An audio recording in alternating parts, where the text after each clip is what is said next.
Yes, I'm doing fine. It's a practical form of telepathy called subvocal speech, and it's being developed by Chuck Jorgensen at NASA's Ames Research Laboratories. When we perform the task of speaking to somebody, what happens is our brain sends a signal to the muscles that control our vocal cords and our tongue. Those signals themselves provide information, and they correspond to the words that we hear auditorily. Our brains send us these signals even when we keep our mouths shut. And Dr. Jorgensen has figured out a way to retrieve them. In order to capture subvocal speech, the first thing that we have to do is to catch the tiny electronic signals that will be going from Rebecca's mind to her vocal system. These are called electromyographic signals. The signals are picked up by electrodes planted on the skin. The electrodes basically look like this. They're tiny little pads, much like you have in a doctor's office. So if she said the future out loud, The future. we have the signal that's corresponding to that muscular activity. But with subvocal speech, she doesn't have to move her mouth. She could say that word silently. So if she would say the future silently,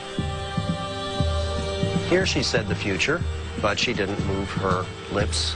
And you can see that there is still the same signal being picked up by the electrodes underneath her throat.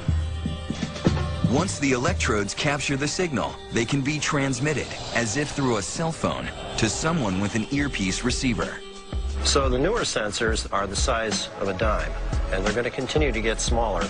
In the not very distant future, we see them being embedded in clothing as a matrix of sensors. Eventually, the technology will be virtually invisible.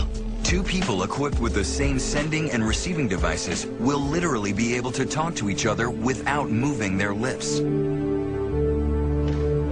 And that kind of covert conversation could change everything we know about communicating. What should I say? Don't answer that question. There's many situations where saying something out loud isn't necessarily optimal. Wait for my go. Wait for my go. This techno-telepathy can be used by rescue workers or police to silently coordinate their movements. Hang back, hang back. But more practically, you could make a silent phone call during a meeting. What time is dinner? Or tell your date at a boring dinner party Let's go home. without insulting your host. But like most new technology, it could also be exploited. Students could use it to share answers on a test. The answer is C.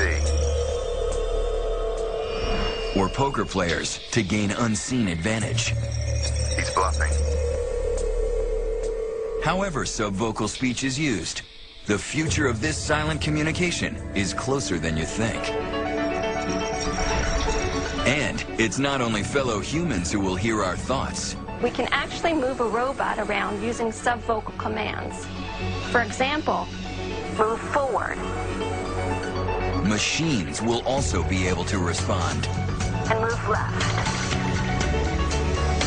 Good boy.